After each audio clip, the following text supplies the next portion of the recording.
11월 18일 하늘에서 내리는 일용할 양식 하나님의 말씀은 레위기 22장 17절에서 20절까지 말씀입니다. 여호와께서 모세에게 말씀하여 이르시되 아론과 그의 아들들과 이스라엘 온 족속에게 말하여 이르라. 이스라엘 자손이나 그 중에 거류하는 자가 사원 제물이나 자원 제물로 번제와 더불어 여호와께 예물로 드리려거든 기쁘게 받으심이 되도록 소나 양이나 염소의 흠없는 수컷으로 드릴지니 흠이 있는 것은 무엇이나 너희가 드리지 말 것은 그것이 기쁘게 받으심이 되지 못할 것임이니라. 아멘. 오늘 우리가 읽은 말씀은 하나님께 드릴 제물에 대해 기록하고 있습니다. 하나님은 제사장들이나 이스라엘 자손들, 그리고 이스라엘 자손들과 함께 살아가는 외국인들이 번제로 하나님께 제물을 드릴 때 소나 양이나 염소의 흠없는 수컷으로 드리라고 말씀하시면서 그렇게 드리면 기쁘게 받으신다라고 말씀을 하십니다. 그런데 흠이 있는 것을 드리면 기쁘게 받지 않으신다고 말씀하시죠. 21절에서는 화목제물을 드릴 때에도 하나님이 기쁘게 받으시도록 흠이 없는 온전한 것을 드려야 한다라고 말씀하십니다.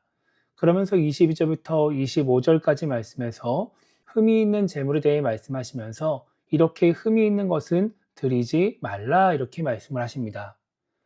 오늘 말씀을 통해 우리가 생각해 봐야 하는 것은 하나님을 기쁘시게 하는 제물입니다. 오늘 하나님은 흠이 없는 제물을 드려야 기쁘게 받으실 것이라고 말씀하십니다.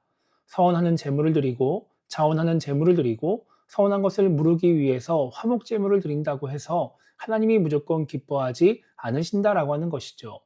제물을 드리느냐 마느냐가 중요한 것이 아니라 어떤 제물을 드리느냐가 더 중요한 것입니다. 여기서 말씀하고 있는 흠이 없는 제물은 말 그대로 아무런 문제가 없는 제물을 의미하기도 하지만 제물을 드리는 사람의 마음을 의미하기도 합니다. 왜냐하면 흠이 없는 제물을 하나님께 드리기 위해서는 제물을 드리는 사람의 노력이 필요하기 때문입니다. 키우는 가축 중에서 그냥 잘 고른다고 해서 흠이 없는 제물을 드릴 수 있는 것이 아니기 때문인 것이죠.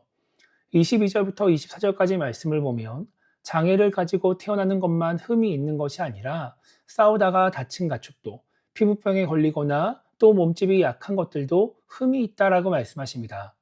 그러니까 하나님께 바치기 위해서 정성껏 길러야 흠이 없는 제물이 될 수 있다라고 하는 것이죠.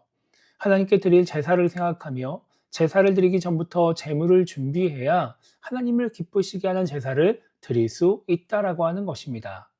말라기 1장을 보면 이스라엘 백성들은 눈먼 것, 저는 것, 병든 것을 하나님께 드립니다. 오늘 말씀대로 말하면 흠이 있는 제물을 드린 것입니다. 하나님은 이런 제사에 대해서 내 명령과 다른 제사다, 율법적으로 문제가 있는 제사다라고 말씀하지 않으십니다. 이스라엘 백성들이 하나님의 이름을 멸시한다고, 하나님을 공경하지 않는다고, 하나님의 식탁을 경멸히 여긴다고 말씀하십니다. 이스라엘 백성들의 행위를 지적하시는 것이 아니라 그 마음을 지적하시는 것입니다. 왜냐하면 하나님은 이 흠이 없는 제물을 통해서 행위를 보려고 하시는 것이 아니라 마음을 보려고 하시기 때문인 것이죠. 이것은 지금 우리에게도 마찬가지입니다. 구약시대의 제물을 오늘의 예물, 헌금이라고 그냥 이해한다고 한다면 하나님은 우리가 드린 헌금의 액수보다 그 헌금을 드리는 우리의 마음을 더 중요하게 여기십니다. 아무리 내 전 재산을 드려도 하나님을 경외하지 않고 하나님을 사랑하지 않고 그저 나의 명예를 위해 혹은 사람들에게 인정받기 위해 예물을 드린다면 하나님은 기뻐하지 않으실 것입니다. 그것은 하나님을 위한 예물이 아니라 나를 위한 예물이기 때문입니다. 반대로 하나님께서 베푸신 은혜가 있음에도 불구하고 나의 생활을 위해서, 나의 유익을 위해서 하나님께는 생색만 내기 위해 적당히 드리는 것도 하나님은 기뻐하지 않으실 것입니다. 하나님보다 나를 먼저 생각하는, 나를 더 중요하게 여기면서 드린 예물이기 때문인 것이죠. 옛날에는 흠이 없는 예물을 드린다고 헌금을 할 때 은행에서 새돈으로 바꿔서 헌금을 하기도 했습니다. 때로는 다림질을 해서 돈을 빳빳하게 만들어서 헌금을 하기도 했습니다. 그런데 지금은 명절이나 특별한 경우를 제외하고는 원할 때마다 새돈으로 바꾸기 어렵습니다. 우리가 가지고 있는 돈 중에서 뭔가 찢어지고 뭔가 더러워지고 이런 돈들이 많이 있는 것이죠. 그래서 우리는 외형적으로 보기에 흠이 없는 재물, 깨끗한 돈으로 예물을 드리는 것이 아니라 흠이 없는 재물을 드리는 사람의 마음으로 하나님께 예물을 드리는 신앙인이 되어야 합니다. 그래야 예물을 드리고도 하나님을 경외하지 않는다는 평가를 받거나 하나님을 멸시한다는 평가를 받는 신앙인이 되지 않을 수 있습니다. 하나님이 기쁘게 받으실 예물을 드림으로써 하나님을 기쁘시게 하는 신앙인이 될 수 있는 것입니다. 그래서 오늘 하루를 시작하며 우리가 이렇게 기도했으면 좋겠습니다.